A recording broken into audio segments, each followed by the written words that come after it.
Becca. I'm 16 years old and a 6-year member of the Great Plains 4-H Club.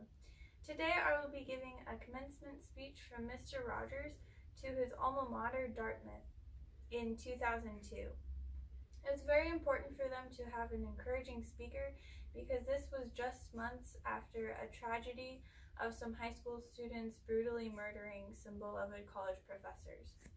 In his speech, he takes a minute of reflection, and I will not be taking the full minute. Wow, what a privilege to be with you all. Since I've arrived here in Hanover, many people have greeted me by saying, "It's a beautiful day in this neighborhood." Well, indeed, it is a beautiful day. But before I begin, I'd like you to know that I recognize that you, who live and work here, have had many days, particularly during these last several months that have been far from beautiful. You've had a painful time, and you've handled it with dignity, and it's a great privilege for me to be with you all. During my first year here, I lived right over there in 101 Middle Mass, and I had 2 roommates. I had a professor over there who did his best to scare everyone in his class, and he gave me the lowest grade I had ever had in any school anywhere. But I also had an astronomy professor, George Dimitrov, who looked for and found what was best in each of his students. When I look at the night sky, I still think of that extra special, kind man. Dartmouth is many things to all of us. I congratulate every one of you who is being honored in any way during this commencement weekend. Our world hangs like a magnificent jewel in the vastness of space. Every one of us is a facet of that jewel. And in the perspective of infinity, our differences are infinitesimal. We are intimately related. May we never even pretend that we are not.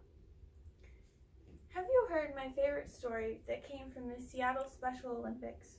Well, for the 100-yard dash, there were 9 contestants, all of them so-called physically or mentally disabled.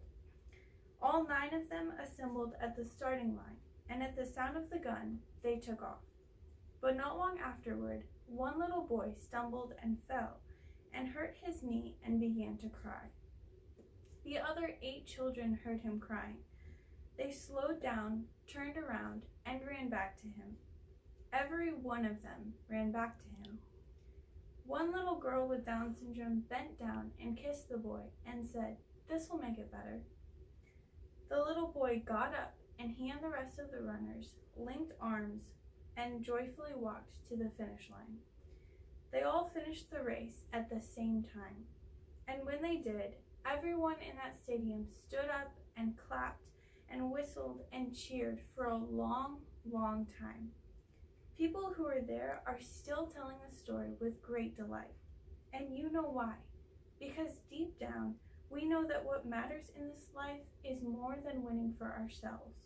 What really matters is helping others win too, even if it means slowing down and changing our course now and then. Anicius Manlius Severinius Boethius, what a name, was the last of the great Roman philosophers and the first of the scholastics of the Middle Ages. 1,500 years ago, Boethius wrote this sentence, "O happy race of mortals, if your hearts are ruled as is the universe, by love."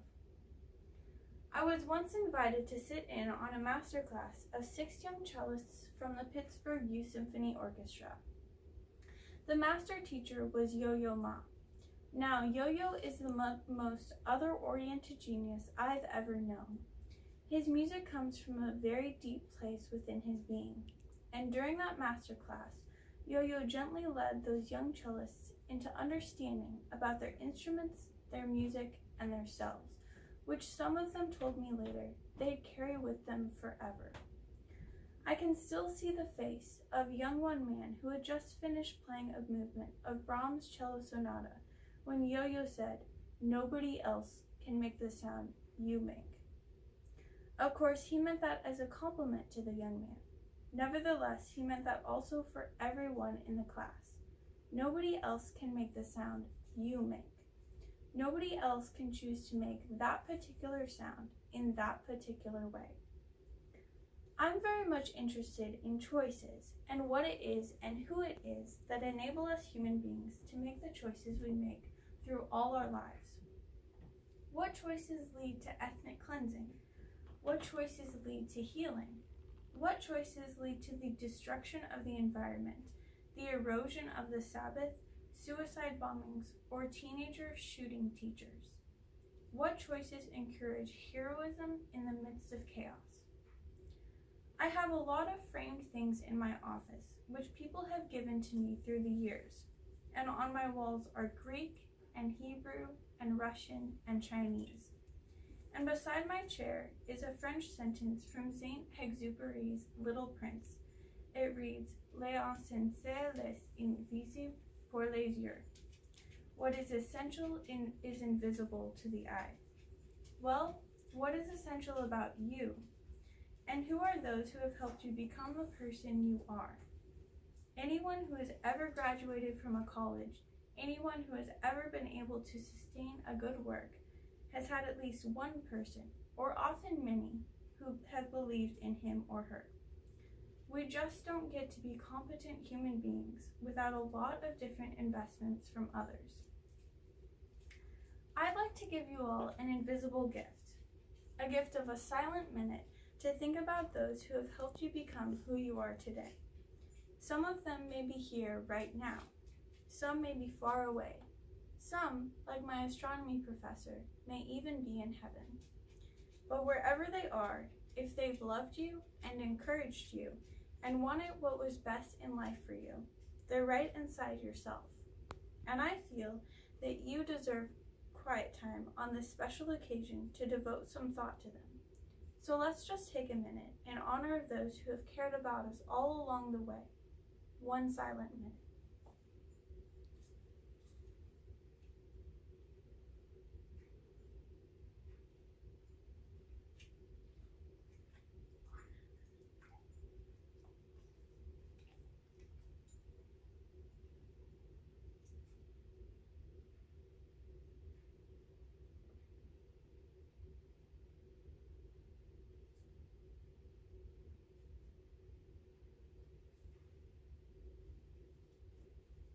Whomever you've been thinking about, imagine how grateful they must be that during your silent times, you remember how important they are to you.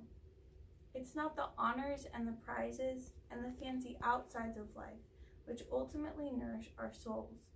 It's the knowing that we can be trusted, that we never have to fear the truth, that the bedrock of our lives, from which we make our choices, is very good stuff. There's a neighborhood song that is meant for the child in each of us, and I'd like to give you the words of that song right now. It's you I like. It's not the things you wear. It's not the way you do your hair, but it's you I like. The way you are right now, the way down deep inside you. Not the things that hide you. Not your caps and gowns, they're just beside you. But it's you I like. Every part of you. Your skin, your eyes, your feelings. Whether old or new, I hope that you remember, even when you're feeling blue, that it's you I like. It's you, yourself, it's you. It's you I like. And what that ultimately means, of course, is that you don't ever have to do anything sensational for people to love you. When I say it's you I like, I'm talking about that part of you that knows that life is far more anything that we can ever see or hear or touch. That deep part of you that allows you to stand for those things without which humankind cannot survive. Love that conquers hate. Peace that rises triumphant over war. And justice that proves far more powerful than greed. So in all that you do, in all of your life, I wish you the strength and the grace to make those choices which will allow you and your neighbor to become the best of whoever you are. Congratulations to you all. Thank you.